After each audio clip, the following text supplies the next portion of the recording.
Okay. మనం ఇది కాకుండా వేరే టాపిక్‌లోకి వెళ్తే క్యాస్ట్. క్యాస్ట్ అనే దానికోసం మీరు అంతకుముందు చెప్పారు ఏమని, పోర్చుగీస్ వాళ్ళు కాస్టా అనే పదం నుంచి క్యాస్ట్ అనేది వచ్చింది. ఈ విధంగా చెప్పారు కదా. ఈ విధంగా చెప్పారు. కానీ నేను అర్థం చేసుకున్నది ఏంటి అంటే, ఈ క్యాస్ట్ అనేది మన దేశంలోనే ఉందా, వేరే దేశంలో కూడా ఉందా? అంటే మనకే ఎక్కువగా ఈ ఫీలింగ్ అనేది ఉంది కదా. అవును, కాస్ట్ అనే పదము భావ రూపంలో కానీ, పద రూపంలో కానీ, దాని అర్థం రూపంలో కానీ మన సనాతన ధర్మంలో ఏ పుస్తకంలో లేదు, స్క్రిప్చర్లో ఎక్కడా లేదు. మనకి వర్ణాలు మాత్రమే ఉన్నాయి. ఎస్, వర్ణాలు కాస్ట్లు కాదు. కాదు, రెండు వేరు వేరు. అవును, వర్ణ అంటే అసలు exact meaning colour. Green versus white ఎక్కడైనా ఉంటుందా? గ్రీన్ అండ్ వైట్ ఉంటుంది కానీ. So Brahman and Kshatriya and శూద్ర అండ్ వైశ్య ఉన్నారు కానీ వీళ్ళందరినీ వర్ణాలుగా విభజించారు. ఇప్పుడు కలర్స్ ని డివైడ్ చేయొచ్చు కదా మనం. ఆ రెండు కలర్లు ఒకటి కాదు కదా, రెండు కలర్స్ ఉంటాయి ఒక మనిషిలో. అట్లా మన వాళ్ళు 4 కలర్స్ చూపించారు. నువ్వే బ్రాహ్మణుడు అవ్వచ్చు వేదాలు నేర్చుకుంటే, నువ్వే క్షత్రియుడు అవ్వచ్చు. ఇవన్నీ డివిజన్స్ కాదు. దీనికి మళ్ళీ నేను చెప్పే ఎగ్జాంపుల్ ఏంటంటే, చాలా పాడ్కాస్ట్లు ఆల్రెడీ చెప్పేసి ఉన్నాను. విశ్వామిత్రుడు, పరశురాముడు వీళ్ళంతా కంప్లీట్గా క్షత్రియ కుటుంబంలో పుట్టి బ్రహ్మజ్ఞాని అయినవాడు ఒకడు, బ్రాహ్మణుడు అయినవాడు ఒకడు, బ్రాహ్మణుడు కుటుంబంలో పుట్టి క్షత్రుడు అయినవాడు ఒకడు. సో ఇలాంటివి కూడా ఉన్నాయి. అదేది కంపల్సరీ శూద్రుల్ని కించపరచాలని కాదు. మనుస్మృతి తీసుకుంటారు ఏమన్నా అంటే, మనుస్మృతిలో శూద్రుడు చెవులో సీసం పోయాలని ఉంది, శూద్రుల్ని గుడిలోకి రానియకూడదని ఉంది. ఇవన్నీ పెట్టింది వాళ్ళు. మనుధర్మ రాయల. మనుధర్మలో ఉన్న 1700 శ్లోకాలని మార్చేశారు. మనుధర్మాన్ని కించపరచాలను, లేకపోతే హిందూ ధర్మాన్ని కించపరచాలను మార్చేసి వాళ్ళ పుస్తకాలు తీసుకొచ్చి మా దాంట్లో మనుషులను ఎంత బాగా ట్రీట్ చేస్తారు అవి ఎక్కించడం స్టార్ట్ చేశారు. అక్కడ పుట్టుకొచ్చింది కాస్ట్ నాన్సెన్స్. కాస్ట్ నాన్సెన్స్ యాక్చువల్గా మన దాంట్లో కూడా స్టార్ట్ చేశారు. కులాలు, దళితులు వీళ్ళందరూ ఇప్పుడు యాక్చువల్గా అంబేద్కర్ పేరుతో, పెరియార్ పేరుతో, దళితుల పేరుతో ఎంత నాన్సెన్స్ జరుగుతుందంటే, వీళ్ళు దేశానికి, ధర్మానికి, దైవానికి దేనికి పనికిరారు. మీరు ఒక మనిషిని అధీనమైన స్థితిలో పెట్టేవాడిని ఏమంటారు? అరే పొలిటీషియన్స్, నేనేం ఎవరిని అవమానించి కించపరచడానికి చెప్పట్లా. పొలిటీషియన్స్ మీతో చేస్తున్న బిజినెస్ అయినా గుర్తించాలి కదా. మీరు దళితులు ఓట్లు సంపాదించుకుంటున్నారు అంతే. వాళ్ళు ఎవరైనా రిచ్ అయిపోతే వీళ్ళు తట్టుకోలేరు. ఆడు పూర్గా ఉండాలని ఎంతో ఇన్వెస్ట్ చేస్తారు వాళ్ళు, అదొక బిజినెస్. దాన్ని వీళ్ళు గమనించరు. ఫ్రీ బేస్ ఇచ్చామనేది ఎంత బిజినెస్ అది. జనాలందరికీ సింపతి కార్డు వచ్చేస్తుంది, కర్ణాటక గవర్నమెంట్ మాకు ఇస్తుంది, ఇది ఇస్తుంది. దాంట్లో నుంచి వీళ్ళందరూ వచ్చి ఓట్లు తీసుకొని అరాచకమైన పార్టీలు రూలింగ్లోకి వచ్చేస్తాయి. అది గమనించి నిజమైన దళితుడికి ఎంపవర్మెంట్ కావాలి, వాడు ఎదగడానికి ఉన్న ఎంపవర్మెంట్ కావాలి. బెస్ట్ ఎగ్జాంపుల్ నేనే చెప్పాలి అంటే, సర్టిఫైడ్ ఎస్సీ నేను. ఒక గవర్నమెంట్ జాబ్ కూర్చోలే, మా పేరెంట్స్ పైన డిపెండ్ అవ్వలేదు. ఆశ్రమానికి వెళ్ళి సొంతంగా, అంటే ఎలా ఇది గురువు గ్రేస్ అదృష్టం అని చెప్పాలి. యాక్చువల్గా సొంతంగా బతుకుతున్నాను. ఇప్పుడు బీబీసీ లాంటి డాక్యుమెంటరీలు చేస్తున్నాము. యూట్యూబ్ డిలీట్ చేసినా కూడా యూట్యూబ్ వాడే సిగ్గుపడి, ఇప్పుడు చూడండి నా బొమ్మ అన్ని యూట్యూబ్లోనే ఉంది. ప్లస్ నేను ఏం చేశానంటే, రణ్వీర్ అలవాదియా షోలో నువ్వు పాడ్కాస్ట్ ఇవ్వచ్చు కదా, ఇలాంటి వైరల్ ఛానల్స్ అన్ని రికమెండ్ చేస్తే 0 సబ్స్క్రైబర్స్ ఎవరు ఉన్నారో వాడికి ఇస్తాను. 0 సబ్స్క్రైబర్స్ వాడు గ్రో అవ్వని. నేను చాలామంది చిన్న సబ్స్క్రైబర్లకు పాడ్కాస్ట్ ఇచ్చిన తర్వాత అవి కొంచెం వైరల్ అయ్యాయి. యాక్చువల్గా ప్లాట్ఫామ్ అనేది మనకు అనవసరం. మనం వైరల్ అవ్వాలి, మన జనాలకు రీచ్ అవ్వాలనుకుంటే గ్రౌండ్ నడుచుకుంటూ వెళ్తాను నేను, కావాలంటే ఆదిశంకరాచార్యుడు లాగా పని చేయడానికి. That's where I say I'm not a YouTuber. Me channel నేను చూస్తుండగా 11 మిలియన్ ఎంత ఫాస్ట్గా, చాలా ఫాస్ట్గా గ్రో అయింది. అలాంటి ఛానల్ని తీసేశారు అంటే నేను కూడా చాలా బాధపడ్డాను అప్పట్లో. అప్పుడు మీకు థ్రెటనింగ్ కాల్స్ ఏమైనా వచ్చాయా మరి ఈ సిచ్యువేషన్స్లో? కాల్స్ వచ్చాయి, 2 అటాక్స్ కూడా అయ్యాయి. అంటే వీళ్ళు ఏం చేస్తారంటే, ఒకసారి మీకు అపోజిషన్ గవర్నమెంట్ వచ్చిందంటే ఫస్ట్ థింగ్ వాళ్ళు సిన్సియర్ జర్నలిస్టులని, బ్యూరోక్రాట్స్ని లేపేస్తారు. బికాస్ వాళ్ళ వల్లే కదా వాళ్ళకి ఎక్కువ డ్యామేజ్ జరుగుతుంది. ఒకసారి మీకు కాంగ్రెస్ దొంగ అనే ఇమేజ్ ప్రజల్లోకి వెళ్ళిందంటే నెక్స్ట్ టర్మ్ వాళ్ళు థ్రెట్లో ఉంటారు. సో దాన్ని కాపాడుకోవడానికి కాంగ్రెస్ ఇన్వెస్ట్ చేస్తుంది. బీజేపీ ఫెయిల్యూర్ ఏంటంటే వాళ్ళు సోషల్ మీడియా పైన ఎక్కువ ఇన్వెస్ట్ చేయరు. 1.4 మిలియన్ మల్టీ ఛానల్ నెట్వర్క్ నాది తీసేస్తే దాన్ని రిటర్న్ చేసేవాడు ఒక్కడు కూడా లేడా దేశం మొత్తంలో. So that's what I see failure in the digital system of our country. Vinod గారు ఒక క్వశ్చన్ అడుగుతా, మీరు బీజేపీ సపోర్టా? నేను ఏ పార్టీకి సపోర్ట్ కాదు, కానీ నేను ఇప్పుడు చెప్తుంది ఏంటంటే మనకి నేషనలిస్ట్ అపోజిషన్ పార్టీ లేదు కాబట్టి కళ్ళు మూసుకొని బీజేపీకే సపోర్ట్ చేయాలి. అండ్ బీజేపీ దానివల్ల ఆరోగెంట్ అవుతుందా, యునానిమస్ అవుతుందా, that's again we have to internal discussion. మనం దాన్ని కంట్రోల్లో పెట్టుకోవాలి. Fortunately we have legends in BJP. Modi గారు, అమిత్ షా గారు, ఎస్ జయశంకర్ గారు, మనకి ఇంకా అడ్వకేట్స్ ఉన్నారు, సాయి దీపక్ గారు ఉన్నారు, థింక్ ట్యాంక్స్ ఇంకా పుట్టుకు రావాలి. ఆనంద్ రంగనాథన్ ఉన్నారు, దుమ్ము లేపి ఫైర్ బ్రాండ్స్ ఉన్నారు, కరుణా సాగర్ గారు అడ్వకేట్ ఉన్నారు. సో రఘునందన్ రావు గారు, బండి సంజయ్ గారు, కిషన్ కుమార్, వీళ్ళందరూ కూడా ఇప్పుడు మనకున్న ఆణిముత్యాలను మనం కాపాడుకుంటూ పార్టీని ఇప్పుడు కాపాడుకోవాలి. లోపల డబ్బులు దోచుకునే దొంగలు ఇవన్నీ కూడా ఇంటర్నల్ డిస్కషన్స్కి వస్తాయి. But as a whole Sanatan ధర్మకి ఒక్క బీజేపీ ఒకటే ఉంది. There is no nationalist opposition party. Opposition party అనేది కంప్లీట్గా యాంటీ నేషనల్. సో ఇది మీరు లైక్ బీజేపీ గురించి చెప్తున్నారు, అంటే ఇంచుమించుగా బీజేపీకి సపోర్ట్ చేస్తున్నట్లే, వేరేది లేదు కాబట్టి సపోర్ట్ చేస్తున్నాను. At the same time Congress కూడా ఉంది కదా, మీరు సపోర్ట్ చేయాలంటే కాంగ్రెస్ కూడా సపోర్ట్ చేయొచ్చు కదా. అంటే బీజేపీకి సపోర్ట్ చేస్తున్నాను అంటే బీజేపీ మంచిదని సపోర్ట్ చేస్తున్నాను అని కాదని చెప్తున్నాను. I supported because there is no other party అంటే బెటర్ పార్టీ. కాంగ్రెస్ మన దేశానికి సంబంధించిన పార్టీ కాదండి. చూడండి, ఎందుకంటే ఎవడో ఇటాలియన్ నుంచి వచ్చిన మన దేశాన్ని ఎలా చేసుకుంటాడు? మన కల్చర్ తెలిసి మన కల్చర్ నరాల్లో నిండిన వాడు కదా మనకు కావాలి. అలా నిండిన వాడు నరేంద్ర మోదీ. అలానే ఉన్నవాళ్ళు మన దేశం, మన బ్లడ్, మన గాలి మనది అని ఉన్నవాడు. ఇప్పుడు ఫర్ ఎగ్జాంపుల్ ఇటలీకి ఇండియాలో నుంచి ఒకరిని పట్టుకెళ్ళి నేను అక్కడ రాజుని చేస్తాను, వాడు ఇటలీ వాళ్ళని చూసుకుంటాడా, అక్కడి నుంచి తీసుకొచ్చి ఇండియా వాళ్ళని చూసుకుంటాడా కదా? సో వాళ్ళు అట్లా we have to be very clear about the leadership. Leader అనేవాడు మన సనాతన ధర్మాన్ని గుండెల్లో నింపుకున్నవాడు కావాలి. ఫార్చునేట్లీ 2014 తర్వాతే అలాంటి లీడర్షిప్ మనకు వచ్చింది. మోదీ గారు వల్ల. కంగనా రనౌత్ ట్వీట్ చేశారు కదా డైరెక్ట్ గా 2024 ఇస్ ది ఇండిపెండెన్స్. అది కాంట్రవర్సీ. ఆమె ఎప్పుడు అలాంటి స్టేట్మెంట్స్ చేస్తూ ఉంటారు. కానీ కొందరు అనకూడదు కానీ చిన్న పురుగులు లాంటి వాళ్ళు ఏంటంటే ధృవరాతే లాంటి వాళ్ళు ఉంటారు కదా, వాళ్ళైతే ఇంకా మోడీ మీద పడి ఏడవడమే. ఇంకా మొత్తంగా ఇలా చేశాడు అలా చేశాడు, ఆయన మొత్తం సెక్యులర్ కంట్రీ చేసేస్తున్నారు అంటారు. అసలు సెక్యులరిజం అనేది ఎందుకు వస్తుంది మధ్యలో? గుండాయిజం, రౌడీయిజం లాగా సెక్యులరిజం కూడా ఒక అది వీటికంటే డేంజరస్ ఇజం అది సెక్యులరిజం. సెక్యులరిజం అంటే అన్ని religion and politics should not interfere అనే మీనింగ్తో స్టార్ట్ చేశారు అది యాక్చువల్గా. ఎందుకంటే అవన్నీ క్లాష్ అవుతున్నాయి. వక్ఫ్ బోర్డ్ అని ఒకటి వస్తాడు, సనాతన్ బోర్డు లేదు ఎందుకని ఇంకోటి వస్తాడు. సో ఇట్లా రిలీజియన్ పొలిటిక్స్ సపరేట్ చేయండి, వీఆర్ సఫోకేటింగ్, తట్టుకోలేకపోతున్నాము, కోర్టులో ఏది డిసైడ్ చేయాలో తెలియట్లేదు. ఇప్పుడు సిఎస్ రంగరాజన్ గారు ఈ సుప్రీంకోర్టు శబరిమల మీద ఇచ్చిన అతి దారుణమైన దాని మీద ఇంకా ఫైట్ చేస్తున్నారు కదా.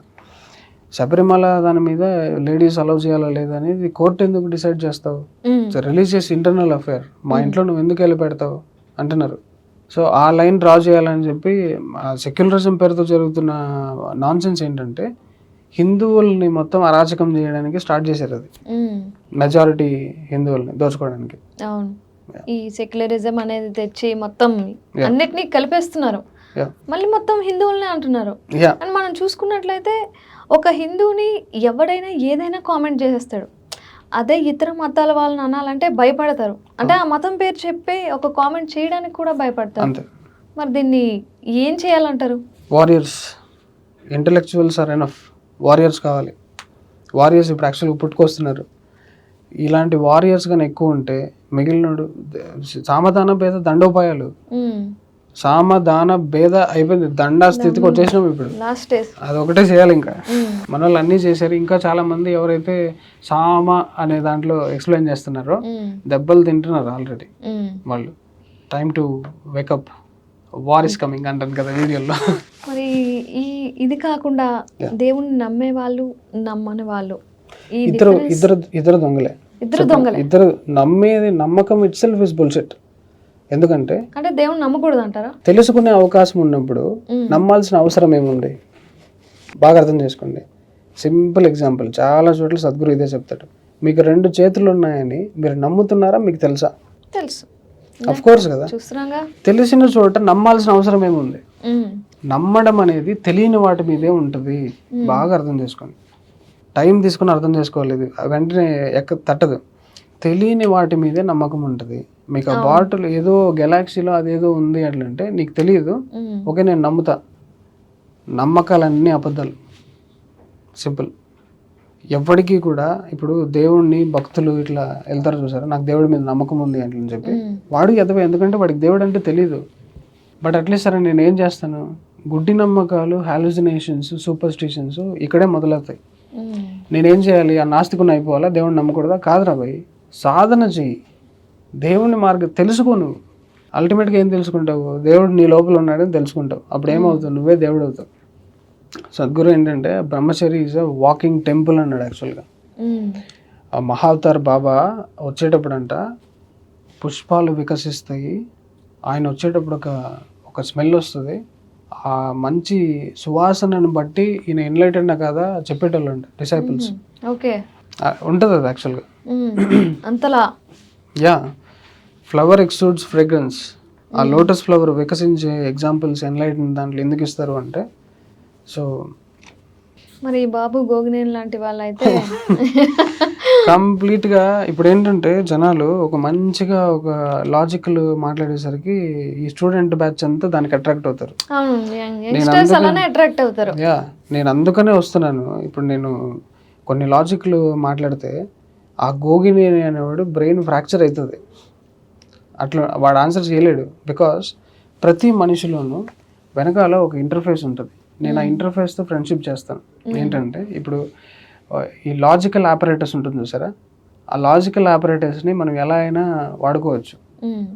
సో ఆ లాజికల్ ఆపరేటర్స్ని ఇప్పుడు ఒక క్వశ్చన్ అడిగారు అనుకోండి, మీ క్వశ్చన్ ఇలా ఎందుకు అడగచ్చు, I explain the contrary of the question అట్లా అని చెప్పి సాయి దీపక్ చెప్తాడు చూసారా. He's doing the right kind of handling the logical operators. అంత దూరం ఆలోచించే మనుషులు ఎవరు ఉండరు కాబట్టి అక్కడ ఫెయిల్ అవుతారు. అండ్ దెన్ అడిగిన మనిషిని హర్ట్ కాకుండా కన్ఫరెంట్ చేసే ఆర్ట్ ఉంది ఆయన దగ్గర. అది కూడా చాలా ఇంపార్టెంట్. అదర్వైజ్ మనిషి థ్రెట్ ఫీల్ కూర్చోడు ఎక్కువసేపు. Is legend. వీళ్ళు అంటే ఈ థింక్ ట్యాంక్సే మనకు కావాలి. ఇప్పుడు ఈ గోగినేని లాంటి వాడు ఏం చేస్తాడంటే పక్క హాఫ్ బ్రెయిన్ గాడు. అంటే ఏమాత్రం హాఫ్ నాలెడ్జ్ సగంలో సగం కూడా లేదు అసలు సనాతన నాస్తికుడు ఏదో బుక్స్ చదువుకుని వాళ్ళని ఫాలో అయ్యి ఎక్కించుకున్నాడు ఏదో లాజిక్లు. అండ్ ఆయన కన్క్లూడ్ చేసుకున్న నాన్ సెన్స్ చాలా ఉంది. స్కూల్ అండ్ కాలేజ్, ఈ education is a big conclusion of ignorance. నువ్వు అక్కడి నుంచి తోపు గ్రాడ్యుయేట్ అయి బయటకు వచ్చావంటే నువ్వు అతిపెద్ద గొర్రె అని అర్థం అక్కడి నుంచి. ఎందుకంటే వాటి వల్ల మనకైతే ఉపయోగం ఏం లేదు. ఎలా బతకాలి, దేనికి పనికిరాదు, మంచదు దేనికి పనికిరాదు.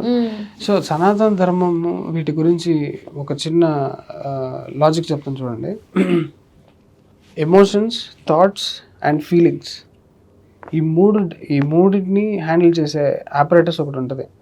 ఇప్పుడు మీకు ఒక విషయం తెలుసు అనుకోండి, అదొక ఫీలింగ్. అది యాక్చువల్గా యాపిల్ అనేది నాకు తెలుసు అంటే అది యాక్చువల్గా మీ ఫీలింగ్. ఆ ఫీలింగ్ మీకు కలగలేదంటే అది మీకు తెలిసే అవకాశమే లేదు. వీటి మీద మనం ఇప్పుడు చర్చ స్టార్ట్ చేసామంటే ఆ మనిషి ఆ చెప్పే విధానంలోనే అక్కడే ఎన్లైటన్ అవుతాడు. ఆదిశంకరాచార్యుల వారు స్టార్ట్ చేసింది అదే, ముక్తి త్రూ డిబేట్. చాలా మంది డిబేట్లో ఓడగొట్టి సనాతన ధర్మంలో కన్వర్ట్ అయిపోయారు వాళ్ళు. అంత భయంకరంగా ఎలా చెప్పాడు అంటే he's just giving the existence code. అరే నీ లోపల ఉన్నదే చెప్తున్నాను నేను అంటాడు అనమాట. ఇప్పుడు గోగినేని ఎవడైనా కూడా పట్టుకొస్తే I heard somewhere from friends, I don't know whether అది నిజమో కాదు, అదేదో ఒక పురోహితుడితో అస్ట్రాలజర్తో ఓడిపోయాడంట. ఆ తర్వాత అబ్యూస్ చేయడం మానేశాను అని కూడా విన్నాను. లిటరల్ ప్రూఫ్ మన దగ్గర లేదు. ఎవడైనా ఓడిపోవాల్సింది యాక్చువల్గా. ఎంతసేపు అంటే దీస్ కైండ్ ఆఫ్ పీపుల్ ఒక సర్టన్ ఏజ్ తర్వాత భయంకరమైన రిగ్రెట్కి గురయ్యి న్యూరాటిక్ అవుతారు. బా ఇంత స్థితిలో ఉన్నానా, అప్పటికే మీకు ఒక ఈగో అండ్ ఫేమ్ ఒక ఫాలోయింగ్ వచ్చేసింది అనుకోండి, మీ ఫాలోవర్స్ అందరినీ ఎదవలు చేయలేక మీరు బయటికి కూడా చెప్పలేరు. Again you will come and defend your non sense. వీడి వల్ల చాలా మంది చెత్త యూట్యూబర్లు పనికిరాని లాజికల్ మాట్లాడు, దే ఫీల్ ప్రౌడ్ కదా. బీపీ మీటర్ తీసుకొచ్చి చెక్ చేస్తావు నాడులు, నేను కోస్తే కూడా కనబడదని చెప్తుంటే ఈవెన్ అవును మనకు కనిపించదు. మీరు ఇప్పుడే కావాలంటే మీకు కరెక్ట్గా పట్టుకోవడం తెలిస్తే ఇవి ఎలా ఏ ఫ్రీక్వెన్సీలో నాడులు కొట్టుకుంటాయి అనే దాన్ని బట్టి మీ లోపల ఏ అవయవాలు పాడైనాయో చెప్పచ్చు.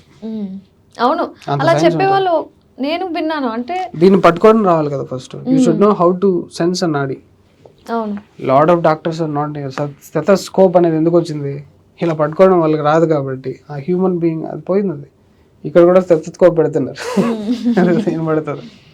మనం చరిత్ర చూసుకున్నట్లయితే చాలా, అంటే అవన్నీ నిజాలా అబద్ధాలా అనేది పెరుగుతున్నప్పుడు తెలియట్లేదు అనమాట, ఏది నిజం ఏది అబద్ధం అనేది. ఎందుకంటే భగత్ సింగ్ లాంటి వాళ్ళు, అల్లూరి సీతారామరాజు లాంటి వాళ్ళు, ఇలా పోరాటాలు చేసిన వాళ్ళ గురించి చాలా తక్కువగా ఉంది. ఈ నెహ్రూ లాంటి వాళ్ళ గురించి, గాంధీ లాంటి వాళ్ళ గురించి చాలా ఎక్కువగా ఉంది. ఏది నిజం ఏది అబద్ధం అంటే చదువుకున్న రోజుల్లో ఏమో మహాత్మా గాంధీ చాలా గొప్ప వ్యక్తి అనే విన్నాం, కానీ ఇప్పుడు వింటున్నట్లయితే మొత్తం చేంజ్ అయిపోయింది. అంటే అదర్ సైడ్ కూడా ఉందా అనేది అర్థం కావట్లేదు. మహాత్ములు అంటే శరీరాన్ని దాటిన వాళ్ళు, సింపుల్ డెఫినేషన్. శరీరాన్ని ట్రాన్సెండ్ కాకపోతే, దీని మీద ఇంకా నీకు వ్యామోహాలు ఉంటే నువ్వు మంచి పని చేయలేవు, అంతే కదా, సేవ అసలు చేయలేవు. దీని శరీర పోషణకే నీ ప్రపంచం అంతా అయిపోతుంది. మహాత్మా గాంధీ ఏం సాధన చేశాడు, ఏం లిబరేట్ అయ్యాడు? బుద్ధుడి నుంచి కాపీ కొట్టుకున్న నాన్ వైలెన్స్ మన మీద రుద్దాడు చెప్పాలంటే. ఆయన్ని పెట్టుడు మహాత్మా చేశారు యాక్చువల్గా. వీళ్ళందరూ కూడా ఫ్యాన్స్, దానికి పెద్ద ఫ్యాన్స్. ఆయన మీద మనం ఏం అనకూడదు, ఆయన మాత్రం మనల్ని ఊచకోతలు కోసేయచ్చు. మొత్తం వైపౌట్ చేశాడు కదా. హిందూ జెనోసైడ్ కారణమైన డయర్ని అసలు వితౌట్ ఎనీ ఆర్డర్ లేకుండా షూట్ ఆర్డర్ చేసి జలియన్ బాగ్లో అంతమంది మారణకాండ సృష్టించిన జనరల్ డయర్ని క్షమించాలంట. క్షమించి వదిలేయండి, అన్నీ అలానే ఉంటాయి ఆయనవి. ఇప్పుడు నేనేం ప్రత్యేకంగా నేను సృష్టించి చెప్పక్కర్లేదు, సోషల్ మీడియాలో వైరల్ అవుతుంది. గాంధీ బొమ్మ ఇప్పుడు మీమ్స్ కూడా అవుతున్నాయి. హిందువులందరూ ముస్లింల దగ్గర రేప్ చేయించుకోవాలంట. వాళ్ళు ఏదో స్వర్గానికి వెళ్తారు కాబట్టి, మనకి మనం దానం చేసేవాళ్ళు కాబట్టి ఇట్లా కన్యల్ని దానం చేయండి, వాళ్ళు రేపు చేసుకొని. ఒక చెంప మీద కొడితే ఇంకో చెంప చూపించండి, ఎంత అబద్ధాలు మాట్లాడద్దు. అసలు ఎవడైనా తట్టుకోగలుగుతారు అట్లాంటి అరాచకాన్ని? సాయి దీపక్ అసలు ఇచ్చి పడేశాడు. Is not is a politician, don't make a Saint.